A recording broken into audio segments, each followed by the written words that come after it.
हाँ जी, स्वागत है जी ਤੁਹਾਡਾ ਸਾਰਿਆਂ ਦਾ ਸਾਡੇ YouTube channel exam study with job alert ਤੇ। ਸੋ ਅੱਜ ਦੀ ਕਲਾਸ ਸਟਾਰਟ ਕਰਨ ਜਾ ਰਹੇ ਹਾਂ। ਜੋ ਪੰਜਾਬ ਲੈਕਚਰਰ 1200 ਪੋਸਟਾਂ ਨੇ। ਸੋ ਵਿਸ਼ਾ ਜਿਹੜਾ ਉਹ ਪੰਜਾਬੀ ਹੈ। ਲੈਕਚਰਰ ਵਾਸਤੇ ਲੈਕਚਰਰ ਮਾਸਟਰ ਕਾਡਰ। ਸੋ MCQ ਪ੍ਰਸ਼ਨ ਉੱਤਰ ਸਟਾਰਟ ਕਰਨ ਜਾ ਰਹੇ ਹਾਂ। ਸੋ ਪੰਜਾਬੀ ਸਾਹਿਤ ਦੀ ਇਤਿਹਾਸਕਾਰੀ ਸਿਧਾਂਤ ਵਿਵਹਾਰ। ਸੋ ਇਸ ਦੇ ਆਧਾਰ ਤੇ ਪ੍ਰਸ਼ਨ ਉੱਤਰ ਨੇ। ਸਟੈਪ ਬਾਏ ਸਟੈਪ ਸਾਰੇ ਪ੍ਰਸ਼ਨ ਜਿਹੜੇ ਤੁਹਾਨੂੰ ਪ੍ਰੋਵਾਈਡ ਕੀਤੇ ਜਾਣਗੇ। ਸੋ ਜੋ ਚੈਨਲ 'ਤੇ ਪਹਿਲੀ ਵਾਰ ਵਿਜ਼ਿਟ ਕਰ ਰਹੇ ਨੇ ਤਾਂ ਚੈਨਲ ਨੂੰ ਸਬਸਕ੍ਰਾਈਬ ਅਤੇ ਬੈਲ ਆਈਕਨ ਆਲ 'ਤੇ ਪ੍ਰੈਸ ਜ਼ਰੂਰ ਕਰ ਲਿਓ ਤਾਂ ਤੁਹਾਨੂੰ ਹਰ ਇੱਕ ਅਪਡੇਟ ਸਮੇਂ ਸਿਰ ਮਿਲਦੀ ਰਹੇ। ਇਸ ਤੋਂ ਇਲਾਵਾ ਜਿਓਗ੍ਰਾਫੀ ਦੇ ਕੱਲ੍ਹ ਕਲਾਸ ਹੈ ਜਿਹੜੀ ਸਟਾਰਟ ਕੀਤੀ ਗਈ ਹੈ। ਸੋ ਅੱਜ ਪੰਜਾਬੀ ਦੀ ਹੈ। ਸੋ ਇਸ ਤੋਂ ਬਾਅਦ ਹਿਸਟਰੀ ਦੀ ਸਟਾਰਟ ਕੀਤੀ ਜਾਵੇਗੀ। ਤਾਂ ਸਟਾਰਟ ਕਰਦੇ ਹਾਂ ਜੀ MCQ ਪ੍ਰਸ਼ਨ ਉੱਤਰ। ਤਾਂ ਪਹਿਲੇ ਪ੍ਰਸ਼ਨ ਤੋਂ ਸਟਾਰਟ ਕਰਾਂਗੇ। ਸਾਹਿਤ ਇਤਿਹਾਸ ਦਾ ਮੁੱਖ ਸਰੋਕਾਰ ਹੈ ਜਿਹੜਾ ਉਹ ਕੀ ਹੁੰਦਾ ਹੈ? ਜੋ ਸਾਹਿਤ ਦਾ ਇਤਿਹਾਸ ਹੁੰਦਾ ਹੈ। ਸੋ ਇਸੇ ਤਰ੍ਹਾਂ ਤੁਹਾਨੂੰ ਚਾਰ ਆਪਸ਼ਨਾਂ ਜਿਹੜੀਆਂ ਐਗਜ਼ਾਮ ਦੇ ਵਿੱਚ ਪੁੱਛੀਆਂ ਜਾਣਗੀਆਂ। ਸੋ ਇਹਦਾ ਰਾਈਟ ਆਨਸਰ ਆਏਗਾ ਆਪਸ਼ਨ ED, ਸਾਹਿਤ ਦਾ ਤਤਕਾਲੀਨ ਪਰਿਸਥਿਤੀਆਂ ਦੇ ਵਿੱਚ ਮੁਲਾਂਕਣ ਕਰਨਾ। ਜੋ ਸਾਹਿਤ ਦਾ ਇਤਿਹਾਸ ਹੁੰਦਾ ਹੈ ਤਾਂ ਇਸ ਦਾ ਮੁੱਖ ਹੈ ਜਿਹੜਾ ਸਰੋਕਾਰ ਹੁੰਦਾ ਹੈ। ਆਪਸ਼ਨ ED ਸਾਡਾ ਰਾਈਟ ਆਨਸਰ ਆਵੇਗਾ। ਅਗਲਾ ਪ੍ਰਸ਼ਨ ਹੈ ਸਾਹਿਤਕ ਤੈਥਿਕੀ ਦਾ ਸੰਬੰਧ ਕਿਸ ਨਾਲ ਹੈ ਜਾਂ ਸੰਬੰਧ ਹੈ? ਸ਼ਾਰਟ ਦੇ ਵਿੱਚ ਪੁੱਛ ਲਿਆ ਜਾਂਦਾ ਹੈ। ਤਾਂ ਇਹਦਾ ਸੰਬੰਧ ਹੁੰਦਾ ਜੀ ਸਾਹਿਤ ਇਤਿਹਾਸ ਨਾਲ। ਆਪਸ਼ਨ ਸੱਸਾ ਸਾਹਿਤਕ ਤੈਥਿਕੀ ਦਾ ਸੰਬੰਧ ਹੈ ਜਿਹੜਾ ਸਾਹਿਤ ਦੇ ਇਤਿਹਾਸ ਨਾਲ ਹੁੰਦਾ ਹੈ। ਅਗਲਾ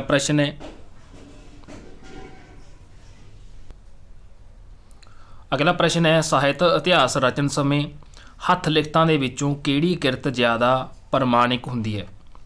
ਵਿਆਖਿਆਮਈ, ਅਨੁਵਾਦਿਤ ਕਿਰਤ, ਨਿੱਜੀ ਲਿਖਤ ਜਾਂ ਫਿਰ ਰਚਨਾ ਦਾ ਉਤਾਰਾ। ਤਾਂ ਇਹ ਹੁੰਦੀ ਹੈ ਜੀ ਆਪਸ਼ਨ ED ਨਿੱਜੀ ਲਿਖਤ।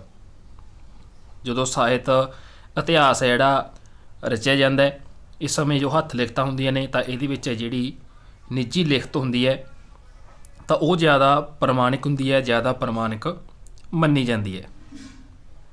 ਸੋ ਆਪਸ਼ਨ ED ਸਾਡਾ ਰਾਈਟ ਆਨਸਰ ਆਏਗਾ। ਅਗਲਾ ਪ੍ਰਸ਼ਨ ਹੈ ਸਾਹਿਤ ਦੀ ਇਤਿਹਾਸਕਾਰੀ ਦਾ ਮੁੱਖ ਆਧਾਰ ਕੀ ਹੈ? ਧਰਮ, ਕਲਾ, ਸਾਹਿਤਕ ਕ੍ਰਿਤਾਂ, ਇਤਿਹਾਸ ਜਾਂ ਫਿਰ ਸਮਾਜ। ਤਾਂ ਇਹਦਾ ਰਾਈਟ ਆਨਸਰ ਆਏਗਾ ਜੀ ਆਪਸ਼ਨ ਆੜਾ ਸਾਹਿਤਕ ਕ੍ਰਿਤਾਂ ਜੋ ਸਾਹਿਤ ਦੀ ਇਤਿਹਾਸਕਾਰੀ ਦਾ ਮੁੱਖ ਆਧਾਰ ਨੇ। ਆਪਸ਼ਨ ਆੜਾ ਸਾਡਾ ਰਾਈਟ ਆਨਸਰ ਆਏਗਾ। ਅਗਲਾ ਪ੍ਰਸ਼ਨ ਹੈ ਸਾਹਿਤ ਦੀ ਕਲਾ ਵੰਡ ਦਾ ਕਿਹੜਾ ਆਧਾਰ ਜ਼ਿਆਦਾ ਪ੍ਰਮਾਣਿਕ ਮੰਨਿਆ ਜਾਂਦਾ ਹੈ? ਸਾਹਿਤਕ ਪ੍ਰਵਿਰਤੀ, ਸਮਾਜਿਕ ਵਿਸ਼ਲੇਸ਼ਣ, ਰਾਜਸੀ ਧਾਰਮਿਕ ਲਹਿਰਾਂ ਜਾਂ ਲੇਖਕਾਂ ਦਾ ਕਾਲਕ੍ਰਮ। ਤਾਂ ਸਾਹਿਤ ਦੀ ਕਾਲ ਵੰਡ ਦਾ ਜਿਹੜਾ ਆਧਾਰ ਹੈ ਉਹ ਸਾਹਿਤਕ ਪ੍ਰਵਿਰਤੀ ਨੂੰ ਹੈ ਜਿਹੜਾ ਜ਼ਿਆਦਾ ਪ੍ਰਮਾਣਿਕ ਮੰਨਿਆ ਜਾਂਦਾ ਹੈ। ਆਪਸ਼ਨ ਊੜਾ ਸਾਡਾ ਰਾਈਟ ਆਨਸਰ ਆਵੇਗਾ।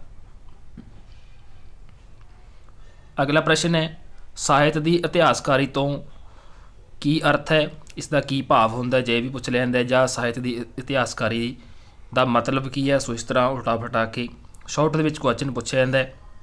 ਤਾਂ ਇਹਦਾ ਜਿਹੜਾ ਅਰਥ ਹੁੰਦਾ ਹੈ ਆਪਸ਼ਨ ED ਸਾਹਿਤਕ ਰਚਨਾਵਾਂ ਦੀ ਇਤਿਹਾਸਕ ਕਾਲ ਕ੍ਰਮਤਾ।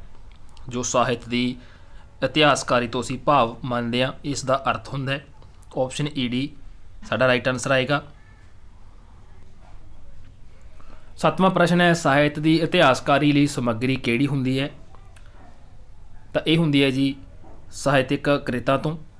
ਆਪਸ਼ਨ ਊੜਾ ਸੋ ਇਸ ਲਈ ਸਮੱਗਰੀ ਹੁੰਦੀ ਹੈ ਜਿਹੜੀ। ਅਗਲਾ ਪ੍ਰਸ਼ਨ ਹੈ ਸਾਹਿਤ ਨਿਯਮ ਕੀ ਨਿਰਧਾਰਤ ਕਰਦੇ ਨੇ? ਸਾਹਿਤਕ ਵਿਆਖਿਆ, ਸਾਹਿਤ ਤੱਥ, ਸਾਹਿਤਕ ਰਚਨਾਵਾਂ ਜਾਂ ਫਿਰ ਸਾਹਿਤਕ ਇਤਿਹਾਸ। ਤਾਂ ਜੋ ਸਾਹਿਤ ਨਿਯਮ ਹੁੰਦੇ ਨੇ ਤਾਂ ਇਹ ਸਾਹਿਤਕ ਤੱਥ ਨੇ ਜਿਹੜੇ ਇਹ ਨਿਰਧਾਰਿਤ ਕਰਦੇ ਨੇ। ਆਪਸ਼ਨ ਆੜਾ ਸਾਡਾ ਰਾਈਟ ਆਨਸਰ ਆਏਗਾ। ਅਗਲਾ ਪ੍ਰਸ਼ਨ ਹੈ ਸਾਹਿਤ ਇਤਿਹਾਸ ਦੇ ਵਿਦਵਾਨਾਂ ਦੀ ਵੱਡੀ ਸਮੱਸਿਆ ਕੀ ਹੁੰਦੀ ਹੈ? ਕਾਲਵੰਡ ਦਾ ਆਧਾਰ, ਕਾਲਵੰਡ ਦਾ ਸਮਾਂ, ਕਾਲਵੰਡ ਦਾ ਸਮਾਜ ਜਾਂ ਫਿਰ ਇਤਿਹਾਸ। ਤਾਂ ਜੋ ਸਾਹਿਤ ਇਤਿਹਾਸ ਦੇ ਵਿਦਵਾਨ ਹੁੰਦੇ ਨੇ ਤਾਂ ਇਹਨਾਂ ਦੀ ਵੱਡੀ ਸਮੱਸਿਆ ਜਿਹੜੀ ਉਹ ਕਾਲਵੰਡ ਦਾ ਆਧਾਰ ਹੁੰਦੀ ਹੈ। ਆਪਸ਼ਨ ਊੜਾ ਸਾਡਾ ਰਾਈਟ ਆਨਸਰ ਆਏਗਾ। ਅਗਲਾ ਪ੍ਰਸ਼ਨ ਹੈ ਸਾਹਿਤਕ ਮੋਟਿਵ ਕੀ ਹੁੰਦੇ ਨੇ? ਤਾਂ ਇਹ ਹੁੰਦੇ ਨੇ ਜੀ ਸਾਹਿਤਕ ਤੱਥ। ਆਪਸ਼ਨ ਆੜਾ ਸਾਡਾ ਰਾਈਟ ਆਨਸਰ ਆਵੇਗਾ। ਅਗਲਾ ਪ੍ਰਸ਼ਨ ਹੈ ਸਾਹਿਤ ਦੀ ਸਾਹਿਤਕਤਾ ਦਾ ਸਰੂਪ ਨਿਸ਼ਚਿਤ ਕਰਦੀ ਹੈ। ਕਿਹੜਾ ਸਰੂਪ ਹੈ ਜਿਹੜੀ ਉਹ ਨਿਸ਼ਚਿਤ ਕੀਤਾ ਜਾਂਦਾ ਹੈ? ਤਾਂ ਇਹ ਕੀਤਾ ਜਾਂਦਾ ਜੀ ਸਾਹਿਤਕ ਸਮੀਖਿਆ। ਆਪਸ਼ਨ ਈਡੀ ਜੋ ਸਾਹਿਤ ਦੀ ਸਾਹਿਤਕਤਾ ਦਾ ਸਰੂਪ ਹੈ ਜਿਹੜਾ ਨਿਸ਼ਚਿਤ ਕਰਦੀ ਹੈ, ਸਾਹਿਤਕ ਸਮੀਖਿਆ ਉਸ ਨੂੰ ਕਿਹਾ ਜਾਂਦਾ ਹੈ। ਅਗਲਾ ਪ੍ਰਸ਼ਨ ਹੈ ਕਿਸੇ ਰਚਨਾ ਦੀ ਸਮੁੱਚੀ ਜੜਤਕਾਰੀ ਦਾ ਨਾਮ ਕੀ ਹੈ ਜਾਂ ਨਾਮ ਹੈ?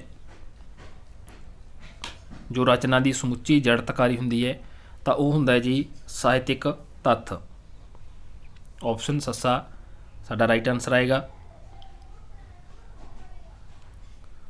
ਅਗਲਾ ਪ੍ਰਸ਼ਨ ਹੈ ਜੇ ਸਾਹਿਤ ਸਮੀਖਿਆ ਦਾ ਸੁਭਾਵ ਅਨੁਭਵ ਪੱਖੀ ਹੈ ਤਾਂ ਸਮੀਖਿਆ ਕੀ ਹੋਵੇਗੀ? ਕਲਾ, ਅਨੁਭਾਵਨਾਤਮਕ, ਵਿਆਖਿਆ ਜਾਂ ਫਿਰ ਖੋਜ। ਤਾਂ ਸਮੀਖਿਆ ਜਿਹੜੀ ਉਹ ਕਲਾ ਹੋਵੇਗੀ। ਆਪਸ਼ਨ ਊੜਾ ਸਾਡਾ ਰਾਈਟ ਆਨਸਰ ਆਏਗਾ। ਅਗਲਾ ਪ੍ਰਸ਼ਨ ਹੈ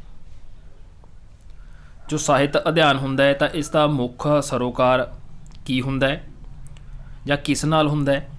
ਰਚਨਾ ਦੇ ਪਾਠਕ ਨਾਲ, ਲੇਖਕ ਨਾਲ, ਆਲੋਚਕ ਨਾਲ ਜਾਂ ਫਿਰ ਪਾਠ ਪ੍ਰਬੰਧ ਨਾਲ।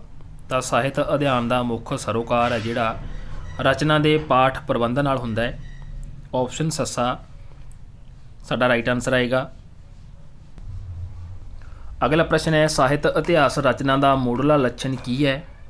ਕਾਲਕ੍ਰਮਤਾ, ਪਰਿਵਰਤੀਆਂ, ਲੇਖਕ ਕ੍ਰਮ ਜਾਂ ਫਿਰ ਇਤਿਹਾਸਕ ਕਾਲ। ਤਾਂ ਸਾਹਿਤ ਇਤਿਹਾਸ ਰਚਨਾ ਦਾ ਜਿਹੜਾ ਮੁੱਢਲਾ ਲੱਛਣ ਹੈ ਉਹ ਕਾਲਕ੍ਰਮਤਾ ਹੈ। ਆਪਸ਼ਨ ਊੜਾ ਸਾਡਾ ਰਾਈਟ ਆਨਸਰ ਆਏਗਾ। ਅਗਲਾ ਪ੍ਰਸ਼ਨ ਹੈ ਸਾਹਿਤ ਦਾ ਇਤਿਹਾਸ ਲਿਖਣ ਵਾਸਤੇ ਸਾਹਿਤਕ ਆਲੋਚਨਾ ਉੱਪਰ ਅਧਿਕਾਰ ਹੋਣਾ ਜ਼ਰੂਰੀ ਹੈ। ਇਹ ਕਿਸ ਦੀ ਉਕਤੀ ਹੈ ਯਾਨੀ ਕਿ ਕਿਸ ਨੇ ਇਹ ਕਿਹਾ ਸੀਗਾ? ਲੇਵਿਸ ਨੇ, ਬੇਟਸਨ ਨੇ, ਹਡਸਨ ਨੇ ਜਾਂ ਫਿਰ ਕਾਰਲਾਈਲ ਨੇ? ਤਾਂ ਇਹ ਕਿਹਾ ਸੀਗਾ ਜੀ ਲੇਵਿਸ ਨੇ। ਆਪਸ਼ਨ ਊੜਾ ਸੋ ਇਹਨਾਂ ਨੇ ਕਿਹਾ ਸੀਗਾ ਕਿ ਸਾਹਿਤ ਦਾ ਜੋ ਇਤਿਹਾਸ ਹੈ ਇਹ ਲਿਖਣ ਵਾਸਤੇ ਸਾਹਿਤਕ ਆਲੋਚਨਾ ਉੱਪਰ ਅਧਿਕਾਰ ਹੈ ਜਿਹੜਾ ਹੋਣਾ ਜ਼ਰੂਰੀ ਹੈ। ਅਗਲਾ ਪ੍ਰਸ਼ਨ ਹੈ ਸਾਹਿਤਕ ਇਤਿਹਾਸ ਦੀਆਂ ਕਦਰਾਂ ਕੀਮਤਾਂ ਹੁੰਦੀਆਂ ਨੇ, ਸਥਿਰ ਹੁੰਦੀਆਂ ਨੇ, ਅਪਰਿਵਰਤਿਤ ਹੁੰਦੀਆਂ ਨੇ ਜਾਂ ਪਰਿਵਰਤਨਸ਼ੀਲ ਹੁੰਦੀਆਂ ਨੇ ਜਾਂ ਮਜ਼ਬੂਤ ਅਤੇ ਸ਼ਹਿਰਦ ਹੁੰਦੀਆਂ ਨੇ? ਤਾਂ ਜੋ ਸਾਹਿਤਕ ਇਤਿਹਾਸ ਹੈ ਤਾਂ ਇਸ ਦੀਆਂ ਕਦਰਾਂ ਕੀਮਤਾਂ ਨੇ ਜਿਹੜੀਆਂ ਪਰਿਵਰਤਨਸ਼ੀਲ ਹੁੰਦੀਆਂ ਨੇ ਯਾਨੀ ਕਿ ਇਹਨਾਂ ਦੇ ਵਿੱਚ ਬਦਲਾਵ ਹੈ ਜਿਹੜਾ ਉਹ ਆਉਂਦਾ ਰਹਿੰਦਾ ਹੈ, ਬਦਲਦੀਆਂ ਰਹਿੰਦੀਆਂ ਨੇ। ਅਗਲਾ ਪ੍ਰਸ਼ਨ ਹੈ ਸਾਹਿਤ ਦੀ ਕਾਲਵੰਡ ਦਾ ਪ੍ਰਮਾਣਿਕ ਆਧਾਰ ਕਿਹੜਾ ਹੈ? ਰਾਜਨੀਤਿਕ ਤਿੱਥਾਂ, ਕੈਲੰਡਰੀ ਤਿੱਥਾਂ, ਸਾਹਿਤਕ ਤਿੱਥਾਂ ਜਾਂ ਫਿਰ ਸਮਾਜਿਕ ਲਹਿਰਾਂ? ਤਾਂ ਸਾਹਿਤ ਦੀ ਕਾਲਵੰਡ ਦਾ ਪ੍ਰਮਾਣਿਕ ਆਧਾਰ ਹੈ ਜਿਹੜਾ ਉਹ ਸਾਹਿਤਕ ਤਿੱਥਾਂ ਨੇ। ਆਪਸ਼ਨ ਈਡੀ ਸਾਡਾ ਰਾਈਟ ਆਨਸਰ ਆਏਗਾ। ਅਗਲਾ ਪ੍ਰਸ਼ਨ ਹੈ ਕਾਲਵੰਡ ਅਤੇ ਕਾਲ ਵਰਣਨ ਕੀ ਹਨ? ਇੱਕੋ ਨੇ, ਵੱਖ-ਵੱਖ ਨੇ, ਪੂਰਕ ਨੇ ਜਾਂ ਉਪਰੋਕਤ ਸਭ ਠੀਕ ਨੇ? ਤਾਂ ਕਾਲਵੰਡ ਅਤੇ ਕਾਲ ਵਰਣਨ ਹੈ ਜਿਹੜੇ ਇਹ ਵੱਖੋ ਵੱਖ ਨੇ ਯਾਨੀ ਕਿ ਅਲੱਗ-ਅਲੱਗ ਨੇ। ਆਪਸ਼ਨ ਆੜਾ ਸਾਡਾ ਰਾਈਟ ਆਨਸਰ ਆਏਗਾ। ਅਗਲਾ ਪ੍ਰਸ਼ਨ ਹੈ ਪੰਜਾਬ ਦਾ ਸਾਹਿਤਕ ਇਤਿਹਾਸ ਤੇ ਪੰਜਾਬ ਦਾ ਸੱਭਿਅਤ ਇਤਿਹਾਸ ਹਨ ਕੀ ਹਨ? ਵੱਖ-ਵੱਖ ਨੇ, ਇੱਕੋ ਨੇ ਜਾਂ ਇਹ ਅੰਤਰ ਸੰਬੰਧਿਤ ਨੇ ਜਾਂ ਉਪਰੋਕਤ ਸਾਰੇ? ਤਾਂ ਇਹਦਾ ਰਾਈਟ ਆਨਸਰ ਆਏਗਾ ਆਪਸ਼ਨ ਈਡੀ। ਤਾਂ ਇਹਦਾ ਰਾਈਟ ਆਨਸਰ ਆਏਗਾ ਜਿਹੜਾ ਆਪਸ਼ਨ ਈਡੀ ਆਏਗਾ। ਪੰਜਾਬ ਦਾ ਜੋ ਸਾਹਿਤਕ ਇਤਿਹਾਸ ਹੈ ਅਤੇ ਪੰਜਾਬ ਦਾ ਜੋ ਸੱਭਿਅਤ ਇਤਿਹਾਸ ਹੈ ਤਾਂ ਇਹ ਅੰਤਰ ਸੰਬੰਧਿਤ ਨੇ। ਆਪਸ਼ਨ ਈਡੀ ਸਾਡਾ ਰਾਈਟ ਆਨਸਰ ਆਏਗਾ। ਅਗਲਾ ਪ੍ਰਸ਼ਨ ਹੈ ਡਾਕਟਰ ਤੇਜਵੰਤ ਗਿੱਲ ਦੇ ਉਦਭਵ, ਵਿਕਾਸ, ਗੁਣ ਅਤੇ ਮਹੱਤਵ ਨੂੰ ਕੀ ਮੰਨਿਆ? ਤਾਂ ਇਹ ਮੰਨਿਆ ਜੀ ਸਾਹਿਤ ਦੀ ਇਤਿਹਾਸਕਾਰੀ ਦੇ ਉਦੇਸ਼। ਆਪਸ਼ਨ ਆੜਾ ਸੋ ਇਹਨਾਂ ਨੇ ਜਿਹੜਾ ਉਦਭਵ, ਵਿਕਾਸ, ਗੁਣ ਅਤੇ ਮਹੱਤਵ ਨੂੰ ਜਿਹੜਾ ਸਾਹਿਤ ਦੀ ਇਤਿਹਾਸਕਾਰੀ ਦੇ ਉਦੇਸ਼ ਹੈ ਜਿਹੜਾ ਮੰਨਿਆ ਜੋ ਡਾਕਟਰ ਤੇਜਵੰਤ ਗਿੱਲ ਨੇ। ਅਗਲਾ ਪ੍ਰਸ਼ਨ ਹੈ ਸਾਹਿਤ ਇਤਿਹਾਸਕਾਰ ਦਾ ਇੱਕੋ ਵੇਲੇ ਕਿੰਨਾਂ ਦੋ ਚੀਜ਼ਾਂ ਨਾਲ ਸਿੱਧਾ ਸੰਬੰਧ ਹੁੰਦਾ ਹੈ? ਸਾਹਿਤ ਦ੍ਰਿਸ਼ਟੀ ਅਤੇ ਕਾਲਵੰਡ ਨਾਲ, ਇਤਿਹਾਸਕ ਦ੍ਰਿਸ਼ਟੀ ਅਤੇ ਸਾਹਿਤ ਪਰੰਪਰਾ ਨਾਲ, ਸਾਹਿਤ ਦ੍ਰਿਸ਼ਟੀ ਅਤੇ ਕਾਲ ਵਰਣਨ ਨਾਲ, ਜਾਂ ਇਤਿਹਾਸਕ ਦ੍ਰਿਸ਼ਟੀ ਅਤੇ ਸਾਹਿਤ ਦ੍ਰਿਸ਼ਟੀ ਨਾਲ। ਤਾਂ ਇਹਦਾ ਰਾਈਟ ਆਨਸਰ ਆਏਗਾ ਆਪਸ਼ਨ ਸੱਸਾ, ਇਤਿਹਾਸਕ ਦ੍ਰਿਸ਼ਟੀ ਅਤੇ ਸਾਹਿਤ ਦ੍ਰਿਸ਼ਟੀ। ਇਹਨਾਂ ਦੋ ਚੀਜ਼ਾਂ ਨਾਲ ਹੈ ਜਿਹੜਾ ਜੋ ਸਾਹਿਤ ਇਤਿਹਾਸਕਾਰ ਹੁੰਦਾ ਹੈ ਇੱਕੋ ਵੇਲੇ ਸਿੱਧਾ ਸੰਬੰਧ ਹੁੰਦਾ ਹੈ। ਆਪਸ਼ਨ ਸੱਸਾ ਸਾਡਾ ਰਾਈਟ ਆਨਸਰ ਆਏਗਾ। ਅਗਲਾ ਪ੍ਰਸ਼ਨ ਹੈ ਸਾਹਿਤ ਇਤਿਹਾਸ ਹੈ, ਸਾਹਿਤ ਇਤਿਹਾਸ ਕੀ ਹੈ ਜਾਂ ਕਿਸ ਨੂੰ ਕਿਹਾ ਜਾਂਦਾ ਹੈ? ਤੱਥਾਂ ਦੇ ਕਾਲਕ੍ਰਮ ਨੂੰ, ਤੱਥਾਂ ਦੀ ਵਿਆਖਿਆ ਨੂੰ, ਤੱਥਾਂ ਦੇ ਸਕਲਨ ਨੂੰ, ਜਾਂ ਫਿਰ ਇਹਨਾਂ ਸਾਰਿਆਂ ਨੂੰ। ਤਾਂ ਸਾਹਿਤ ਦਾ ਇਤਿਹਾਸ ਹੈ ਜਿਹੜਾ ਉਹ ਆਪਸ਼ਨ ਆੜਾ ਰਾਈਟ ਆਨਸਰ ਆਏਗਾ। ਤੱਥਾਂ ਦੀ ਵਿਆਖਿਆ ਨੂੰ ਕਿਹਾ ਜਾਂਦਾ ਹੈ ਜਾਂ ਸਾਹਿਤ ਦਾ ਇਤਿਹਾਸ ਜਿਹੜਾ ਤੱਥਾਂ ਦੀ ਵਿਆਖਿਆ ਹੁੰਦਾ ਹੈ। ਆਪਸ਼ਨ ਆੜਾ ਸਾਡਾ ਰਾਈਟ ਆਨਸਰ ਆਏਗਾ। ਅਗਲਾ ਪ੍ਰਸ਼ਨ ਹੈ ਸਾਹਿਤ ਇਤਿਹਾਸ ਹੈ, ਸਾਹਿਤ ਇਤਿਹਾਸ ਕੀ ਹੈ? ਵਿਗਿਆਨ ਹੈ, ਵਿਧੀ ਹੈ, ਕਲਾ ਹੈ ਜਾਂ ਫਿਰ ਵਿਚਾਰਧਾਰਾ ਹੈ? ਤਾਂ ਸਾਹਿਤ ਇਤਿਹਾਸ ਹੈ ਜਿਹੜਾ ਉਹ ਕਲਾ ਹੈ। ਆਪਸ਼ਨ ਈਡੀ ਸਾਡਾ ਰਾਈਟ ਆਨਸਰ ਆਏਗਾ। ਅਗਲਾ ਪ੍ਰਸ਼ਨ ਹੈ ਸਾਹਿਤ ਦੇ ਇਤਿਹਾਸ ਦੇ ਦੌਰਾਨ ਵਿਰੋਧਤਾਵਾਂ ਦਾ ਵਿਚਾਰ ਕਿਸ ਨੇ ਲਿਆਂਦਾ ਸੀ? ਮਾਰਕਸ ਨੇ, ਫਰੈਂਕ ਨੇ, ਹੀਗਲ ਨੇ ਜਾਂ ਫਿਰ ਕਾਂਤ ਨੇ? ਤਾਂ ਇਹ ਵਿਚਾਰ ਲਿਆਂਦਾ ਸੀਗਾ ਜੀ ਆਪਸ਼ਨ ਆੜਾ ਫਰੈਂਕ ਨੇ। ਜੋ ਸਾਹਿਤ ਦਾ ਇਤਿਹਾਸ ਹੁੰਦਾ ਹੈ ਇਸ ਦੌਰਾਨ ਵਿਰੋਧਤਾਵਾਂ ਦਾ ਵਿਚਾਰ ਹੈ ਜਿਹੜਾ ਲਿਆਉਣ ਵਾਲੇ ਸੀ ਉਹ ਫਰੈਂਕ ਸੀਗੇ, ਯਾਨੀ ਕਿ ਵਿਰੋਧ ਕੀਤਾ ਜਾਂਦਾ ਹੈ, ਵਿਰੋਧੀ ਵਿਚਾਰਧਾਰਾ ਹੁੰਦੀ ਹੈ।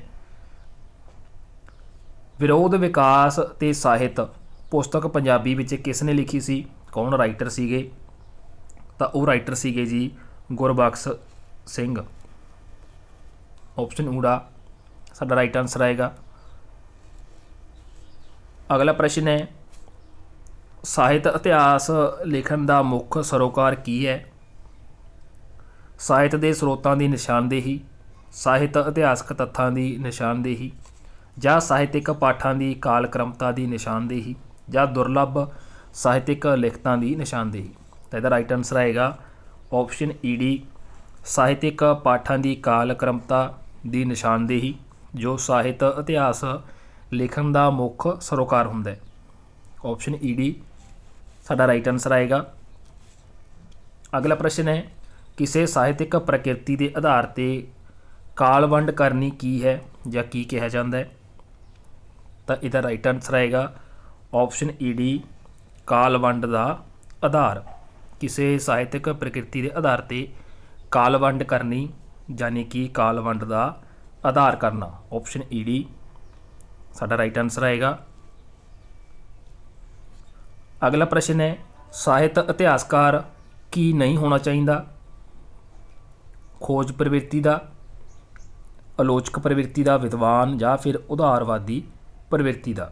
ਜੋ ਸਾਹਿਤ ਇਤਿਹਾਸਕਾਰ ਹੈ ਉਹ ਉਦਾਰਵਾਦੀ ਪ੍ਰਵਿਰਤੀ ਦਾ ਨਹੀਂ ਹੋਣਾ ਚਾਹੀਦਾ। ਆਪਸ਼ਨ ਸੱਸਾ ਸਾਡਾ ਰਾਈਟ ਆਨਸਰ ਆਏਗਾ। ਅਗਲਾ ਪ੍ਰਸ਼ਨ ਹੈ ਪੰਜਾਬੀ ਸਾਹਿਤ ਇਤਿਹਾਸਕਾਰੀ ਦਾ ਮੋਢਲਾ ਲਿਖਾਰੀ ਕੌਣ ਹੈ? ਡਾਕਟਰ ਮੋਹਨ ਸਿੰਘ ਦੀਵਾਨਾ, ਬਾਬਾ ਬੁੱਧ ਸਿੰਘ, ਮੌਲਾ ਬਖਸ਼ ਕੁਸ਼ਤਾ ਜਾਂ ਫਿਰ ਸੁਰਿੰਦਰ ਸਿੰਘ ਕੋਹਲੀ। ਤਾਂ ਪੰਜਾਬੀ ਸਾਹਿਤ ਇਤਿਹਾਸਕਾਰੀ ਦਾ ਮੁੱਢਲਾ ਲਿਖਾਰੀ ਹੈ ਜਿਹੜਾ ਉਹ ਬਾਬਾ ਬੁੱਧ ਸਿੰਘ ਹੈ। ਆਪਸ਼ਨ ਆੜਾ ਸਾਡਾ ਰਾਈਟ ਆਨਸਰ ਆਏਗਾ। ਸੋ ਦੋਸਤੋ ਇਹ ਪੰਜਾਬੀ ਸਬਜੈਕਟ ਦੇ ਪਹਿਲੇ ਭਾਗ ਦੇ ਪਹਿਲੇ ਸੈੱਟ ਦੇ ਮੋਸਟ ਇੰਪੋਰਟੈਂਟ ਕੁਐਸਚਨ ਸੀ। ਕੰਟੀਨਿਊ ਤੁਹਾਨੂੰ ਕੁਐਸਚਨ ਹੈ ਜਿਹੜੇ ਪ੍ਰੋਵਾਈਡ ਕਰਦੇ ਰਹਾਂਗੇ। ਸੋ ਵੀਡੀਓ ਨੂੰ ਅੱਗੇ ਸ਼ੇਅਰ ਜ਼ਰੂਰ ਕਰ ਦਿਓ। ਜੋ ਚੈਨਲ 'ਤੇ ਪਹਿਲੀ ਵਾਰ ਵਿਜ਼ਿਟ ਕਰ ਰਹੇ ਨੇ ਤਾਂ ਸਬਸਕ੍ਰਾਈਬ ਅਤੇ ਬੈਲ ਆਈਕਨ ਆਲ 'ਤੇ ਪ੍ਰੈਸ ਜ਼ਰੂਰ ਕਰ ਲਿਓ ਤਾਂ ਇਹ ਤੁਹਾਨੂੰ ਹਰ ਇੱਕ ਕਲਾਸ ਦੀ ਅਪਡੇਟ ਹੈ ਜਿਹੜੀ ਸਮੇਂ ਸਿਰ ਮਿਲਦੀ ਰਹੇ। ਬਾਕੀ ਅੱਗੇ ਜੋ ਵੀ ਅਪਡੇਟਸ ਹੋਣਗੀਆਂ ਵੈਕੈਂਸੀਆਂ ਨਾਲ ਲੈ ਕੇ, ਮੀਟਿੰਗ ਨੂੰ ਲੈ ਕੇ, ਪੇ ਕਮਿਸ਼ਨ ਨੂੰ ਲੈ ਕੇ ਜਾਂ ਕੋਈ ਵੀ ਪੰਜਾਬ ਦੀ ਅਪਡੇਟ ਹੋਏਗੀ ਨਾਲ ਦੀ ਨਾਲ ਉਹ ਜਾਣਕਾਰੀ ਵੀ ਤੁਹਾਡੇ ਨਾਲ ਸ਼ੇਅਰ ਕਰਦੇ ਰਹਾਂਗੇ। ਧੰਨਵਾਦ ਜੀ।